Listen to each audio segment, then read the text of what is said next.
I was yelling at the guard to shoot me and telling him, why don't you shoot an American Jew and see what that does for your Nazi country?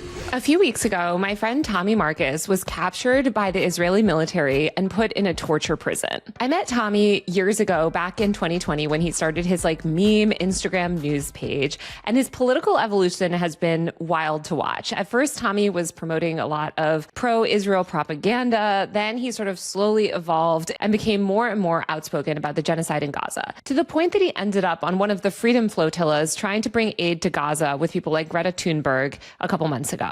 Everyone on those flotillas was captured. Tommy was thrown in jail and suffered through unimaginable horrors at the hands of the IDF. I wanted to have Tommy on to talk about his political evolution, his story, what happened to him in Israeli captivity, how he went from someone promoting Zionist talking points to millions of people to fighting for Palestinian freedom and advocating for the Palestinian resistance movement. This is a very special episode to me, and the conversation that I had with Tommy, I think, is very important. But unfortunately, as everyone knows, there is aggressive shadow banning on social media. I've posted previous videos criticizing the Israeli government on my YouTube channel and on TikTok and Instagram, and seen the effect that that has on my pages. Because I have 0 brand deals right now, in large part because I've been targeted for my advocacy around Palestine and other progressive issues, I hope that you'll consider buying a paid subscription to my Patreon via the link below. You're helping to support content like this and ensure that journalism that actually speaks truth to power has a place online outside of these horrible big tech censorship systems. So without any further delay, here's my conversation with Tommy. Hi, Tommy. Welcome to Free Speech Friday. Thanks so much for having me, Taylor. Tell me a little bit, for people who don't know who you are, give people a little 101 on you and your background. What is it that you do online?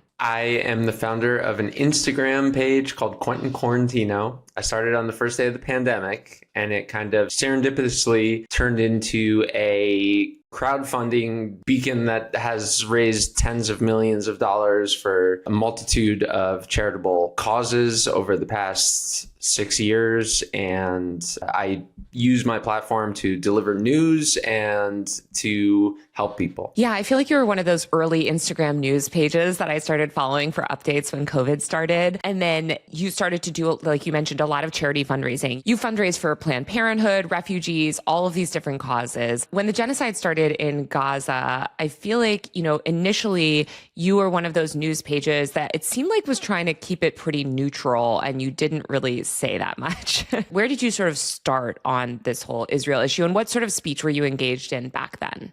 Yeah, my background is that I grew up with the belief that Israel is a safe harbor for Jewish people. So I was very scared in 2023 in the fall. I didn't know how to properly cover what was happening in Palestine. So what ended up happening was I leaned on Zionist influences in my life to help me craft my narratives and craft my news stories. And I ended up sharing things that would get me reposted by the government of Israel on October 10th, 2023. Wow. So you were basically just doing Israeli propaganda, it seems like. Yes. And it was accidental. I didn't realize what I was doing. And even in the moment when Israel reposted me, I didn't like that. But it was happening and I had to reflect on it. Yeah. Well, so that starts happening. The genocide begins and the killing begins, and you start to see what, goes on. And I mean, I was the same place as you, October 7th. Like, I also didn't know anything about the history of Israel and Palestine, and, had been to Israel, thought it was this amazing place. And then I feel like the months went on and people started to, I definitely started to learn more online. How did you progress, as a news page covering the genocide, and sort of as you moved through, what were some milestones that you remember from those early days in terms of looking at what was going on and kind of realizing that the story might not be as simple as they were, promoting it? So my political inspiration has always been Bernie Sanders. So when I started to see Israel really do an assault on Gaza, I was still so scared and still so uneducated about the background of Israel that I was just like, I'm going to just kind of toe the line and share the things, like only go as far as Bernie Sanders will go. And I felt that was the safest strategy. And so I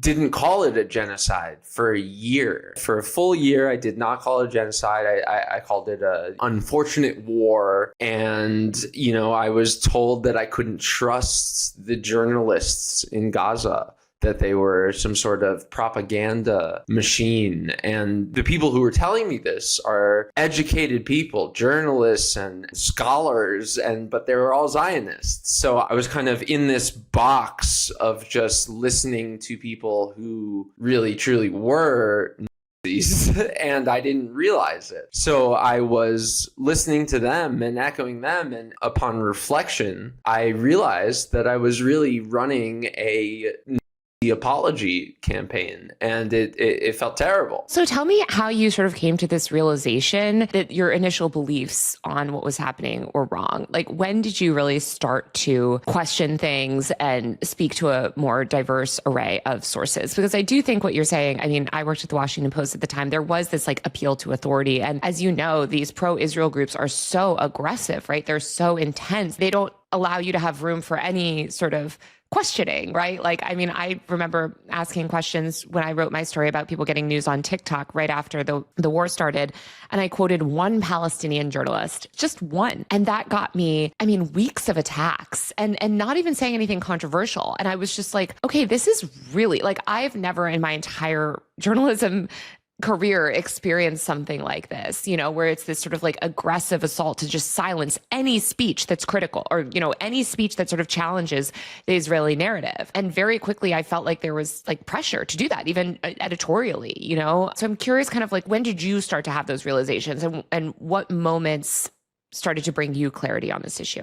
First of all, I have covered in a journalistic fashion a lot of different horrific things. I've covered the war in Ukraine. I've covered the Taliban taking over Afghanistan. So I'm familiar with bad things, with war on a high level. I know what that looks like. And so when I started seeing the level of slaughter that children were undergoing, something wasn't really adding up for me, because I knew it didn't compare to the wars that I had covered. And at the same time, every time I would open my mouth and say something that in hindsight was very milquetoast, I would get 100 messages telling me that I am stoking anti-Semitism. And we're talking back in 2023, when I was not calling it a genocide and not being critical of Israel, but just, pointing out the fact that some children were dying, and I'd be called an anti-Semite. And I think that the viciousness of the Zionists cracking down on me when I was trying to be quote unquote unbiased in a genocide kind of opened my eyes, like, wow, like I can't say I'm not allowed to say anything at all, because in that case, I don't know how to cover it. And, I felt silenced for a while. I stopped talking about it for a bit because it was so overwhelming to see myself be painted as like an anti-Semite anytime I tried to bring up the fact that, perhaps a few too many children are dying, or perhaps a few too many children are starving, and somehow this is like dangerous for Jewish people, and I didn't know any better, so I'm being told this. And it was, as someone who grew up with, a really Jewish background, being told like what you're doing is harming Jewish people, I didn't really know how to react to that. And I kind of shut down. Yeah. I mean, I think that this is something that so many people experience, although I think it's not working anymore, thankfully, right? I think for a couple years, they would call anybody that criticized what happened. I mean, even Miss Rachel, right? Like anti-Semite. And I'm sorry, but there is actually nothing more anti-Semitic than committing a genocide in the name of the Jewish religion, which is a peaceful, wonderful religion that by the way, is nothing to do with the government of, Netanyahu and all of these other sort of far right political figures in Israel. So, I mean, you said you felt like you couldn't trust Palestinian journalists, and you felt like you were silenced already. You were sort of self-censoring. When did things flip? And what made that flip? There wasn't like one aha moment. I think it was a combination of things. It was a combination of, I still was following Palestinian journalists. I had Palestinian friends. They were very patient with me, and I was kind of just watching how it affected them and how they reacted to it. In addition, I was researching more, and I frequently talk about things that were smaller that stuck out to me. Like, I remember watching this video that was filmed in the West Bank of these two IDF military trucks ramming into a bus full of Palestinian women. And like the first one hits the bus and you're just kind of like, maybe that was an accident. And then you watch another IDF truck just smash into the bus right after. And like I started to see the cruelty that is kind of embedded in Israeli society, whether it be the messages I was getting from Israelis or, the videos I was watching that didn't even necessarily have to be from Gaza. They could be from the West Bank or around the world, just about how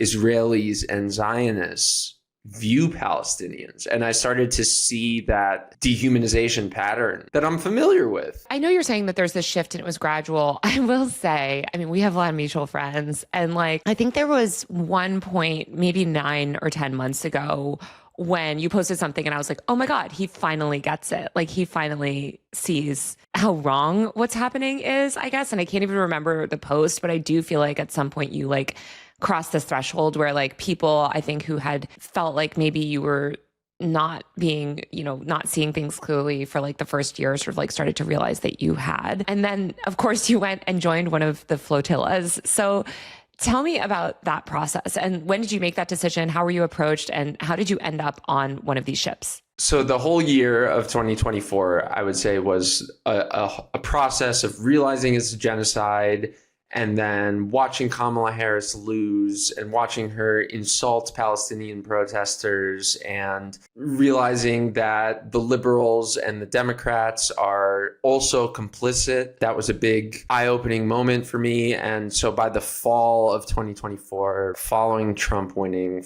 reflecting on that, I was so ashamed of my work that I took some time off, and I knew when I came back, I was like, I have to start being real about this genocide, even though I'm scared. What was the response like when you started being real? It's interesting because I was not expecting to be forgiven. I was very sure that it was important for me to speak out. I knew that there are people that would listen to me. There are people that don't pay attention to the Middle East in general who rely on me for news. And I knew that I needed to start telling them the truth of what was happening. What was interesting to me was that I did not expect to be forgiven by Palestinian people, by pro-Palestine people. And once I put myself out there and made a lot of posts saying I was really wrong and I feel horrible about it, and I know that I've been complicit in genocide, essentially, it was so surprising to me to hear from Palestinian people and pro-Palestine advocates that not only did they forgive me, they would like me to join their fight. It was both awesome for me, and it's also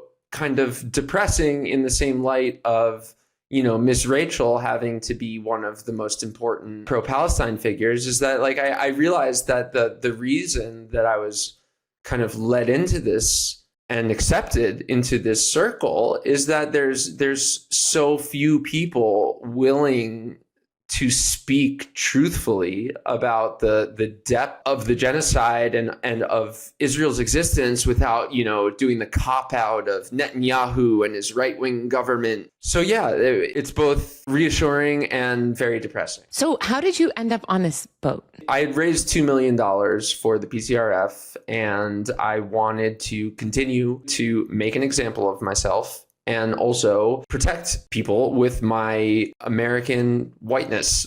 And I got the opportunity, I received the invitation to join the flotilla, and it was an immediate yes for me because I knew the importance of potentially opening a humanitarian corridor, of bringing attention on a larger scale. So it was a no-brainer. So what boat were you on? Who were you with? I was on the family boat. I was with Greta Thunberg and Tiago Avila, a lot of politicians and Al Jazeera journalists and Palestinians like Rima Hassan, who's a member of French Parliament, a really inspiring group of people. So you guys set sail, you're making your way. I feel like very quickly there was a lot of attempts to derail this mission. The flotillas were framed as selfie yachts. It was framed as like, oh, this is just a silly stunt, right? Initially. And then you guys got closer and closer into international waters. And it seemed like, the public was also supporting the flotillas. And then your boat got attacked, right? By a flare. It wasn't a flare. It was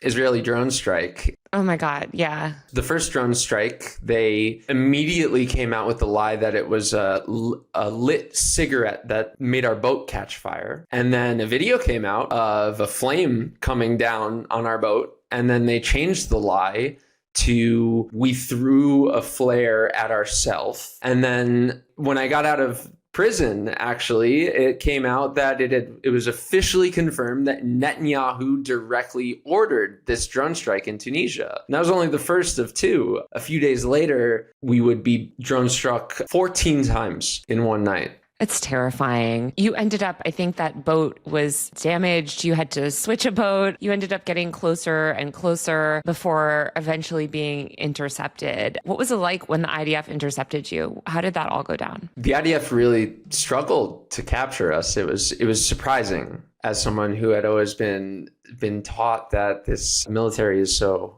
incredible. They took probably, I think, 10 hours to get all of us. And then, my boat, the Owila boat that I had moved to, made it second furthest of all the boats. And there was a moment where we really thought that we were going to reach Gaza because they were having such a difficult time to intercept us. But then they did get us, put guns in our faces, and drove us to the port. You get to the port. What happened next? Interception was soft. There were guns in our faces, but it wasn't intense. And then we got to the port, were ripped off of the boat and dragged into this setting of 500 people, all sitting on the floor, facing down, head down. You pick your head up, they'll hit you and make you stare back down at the ground. And then myself and David Adler, another Jewish American, are approached by IDF guards and they ask us, "You two are Jewish, right?" "Yeah." And they pick us up and they drag us to the back.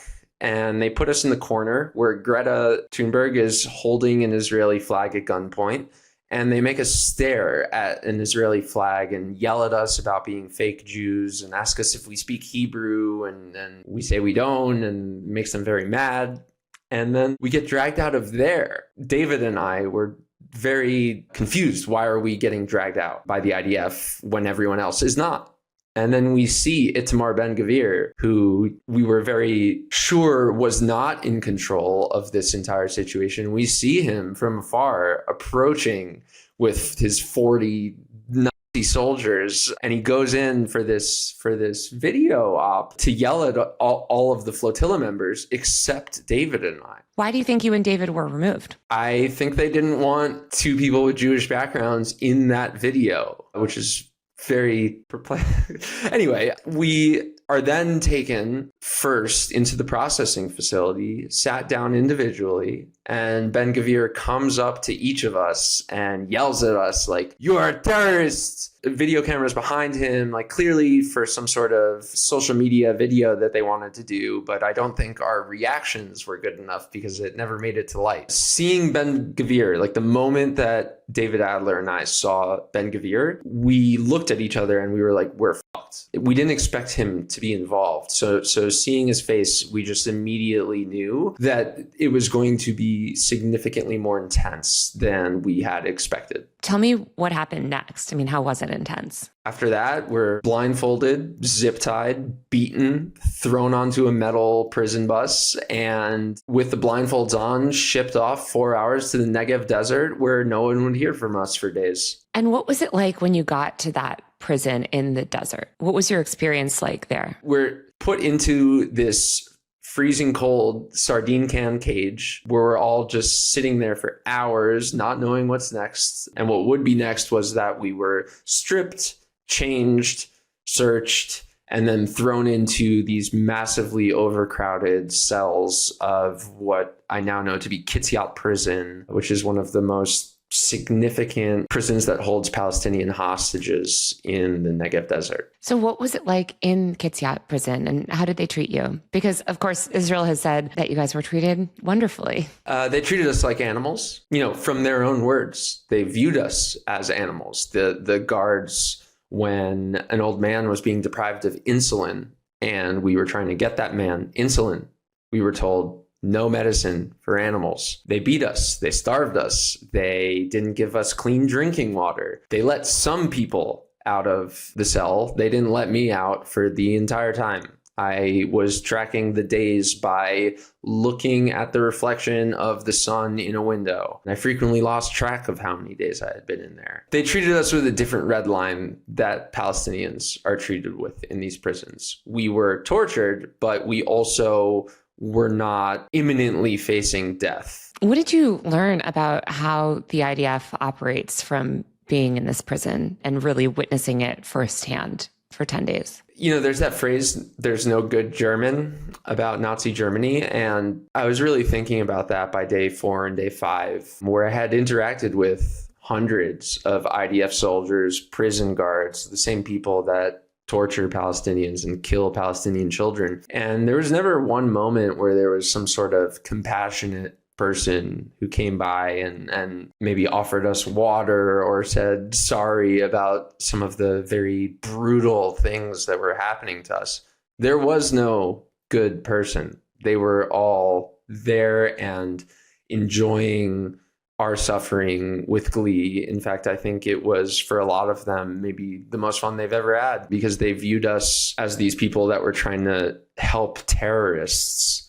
So the suffering that was inflicted on us was very fun for them. And it was like, I guess we were like a new toy. They usually have just Palestinians, but now they had these Westerners who they were allowed to treat with 90% of the torture experience that they get to give Palestinians. So you guys are all thrown into this prison. You're being beaten. It's this nightmare experience. You're giving, they're not giving you guys fresh, water and things like that. Did they give you any sense of like the time that you would be in there until you were released, whether you would be released? I never spoke to a lawyer. I never spoke to anyone from the outside world. So all I had to rely on was what I was watching and what I was being told by the prison guards. So when 3 days in, half of the prison was emptied, I started to get nervous. When the next day, an American, Greg Stoker, was let out, I started to get even more nervous. And by the end, the prison was 90% empty. The guards were telling me that I wasn't going home.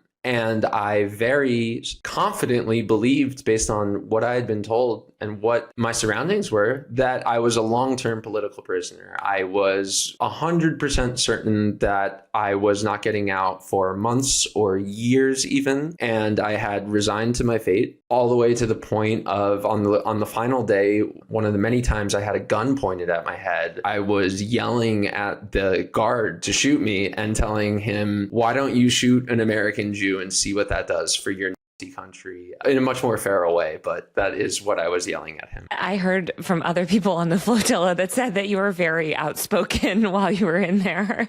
Outspoken would be one way to put it, yeah. So when did you find out that you were getting out? What was that process like? We never did find out. We were put onto a bus, and so on the bus was half American and half Tunisian, and some of the people that Israel had been accusing of being terrorists publicly. So on that bus, I did not know what was going to happen. I did not know where we were headed.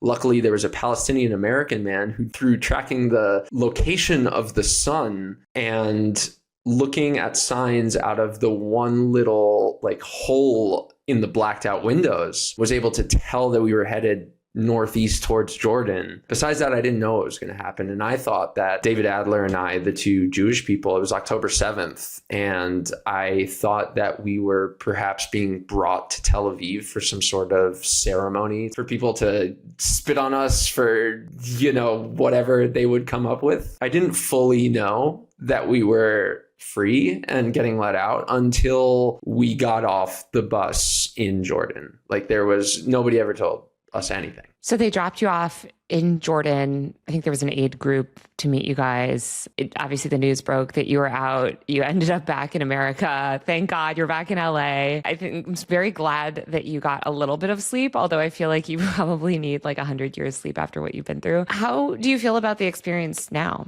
I'm so glad that it happened. And I think as someone who works in media and really understands how campaigns work, like strategy campaigns work, I put myself in the position of Itamar Ben-Gvir and of Israel and imagine myself how I would handle the flotilla if I was one of these genocidal Nazis and trying to do the best job that I could to make Israel look good. And I would have done the exact opposite of what Israel did. I would have continued with the selfie yacht propaganda. I would have put us up in a hotel. I would have given us great food, and I would have put it all on tape and say, look at these dumb little self-righteous activists being put up in the lovely luxury Israel. And, I think that might have worked. But instead, they threw us in the same chambers that they torture and kill Palestinians in, the same ones that we've seen 2,000 Palestinians get out of in some of the worst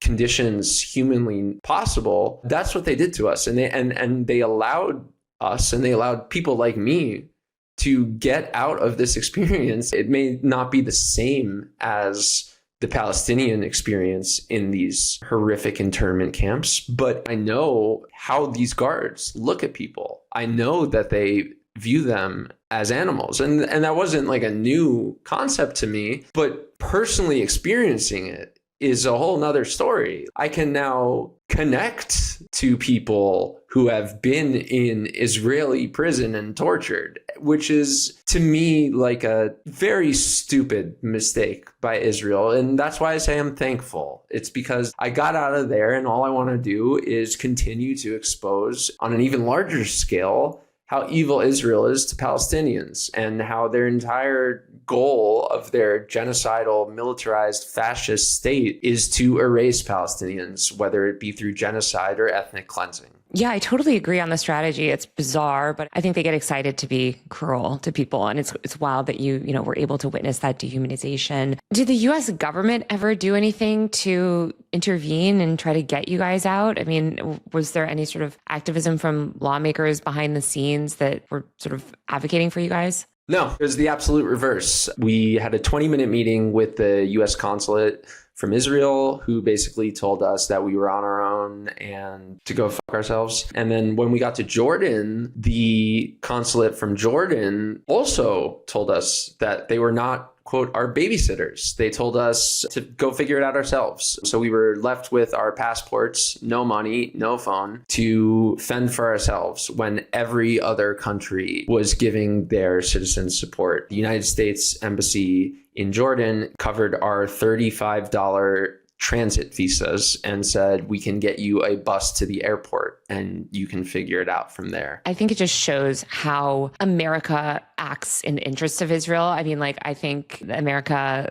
is on the same side, essentially, of Israel, it seems like, in terms of the way that you were treated, where they just have had this hostility towards any sort of activists in this space. And I'm so sorry that you experienced that. It's okay. I'm glad it happened. How do you plan to use your platform now? And how do you plan to fight for free speech? We're seeing this crackdowns. We just had Gavin Newsom pass some ridiculous law related to criticism of speech in Israel here in California. There's an aggressive effort from the Trump administration and Democrats, as you mentioned, to censor all criticism of Israel. I think people on both sides of the political aisle are getting absolutely sick and tired of it. What do you plan to do to fight for free expression and to be able to use your voice to criticize this horrific, government? I plan to do the same things that I was doing, which is platform Palestinian journalists in Gaza, platform Palestinian voices outside of Palestine, raise money for Palestinian causes, and continue to bring to light to people who don't necessarily understand still what Israel is all about, to continue to expose that. And I am very dead set on doing that. Well, Tommy, I'm so grateful for the way that, you've been speaking out. And I know you've done tons of speaking out as well, too, about, more details of this story on your own channels. Where can people continue to follow your work and keep up with what you're doing? Quentin Quarantino on Instagram and TG Mark, TGMARC on Instagram, YouTube as well. Yeah, you have a new YouTube channel. So everyone subscribe to Tommy. He's going to hopefully be posting a little bit more on here. And thank you so much for everything you do and for speaking out and talking about all of this. What's happening is just, it's so horrific. Even since the alleged, ceasefire, we've seen Israel continue to just slaughter innocent Palestinians. And it's completely unacceptable, not to mention the thousands and thousands of innocent Palestinians that are still trapped in these prisons like you were in, with no trial, no justice, no, chance of getting out, no legal recourse. It's terrifying. I mean, they are hostages. I think Israel has thousands of Palestinian hostages that are still in captivity. Free Palestine. Thanks so much for watching this special episode. And thank you so much again for your support on Patreon. You guys are the reason that I can continue to remain an independent journalist, and I can't explain how grateful I am.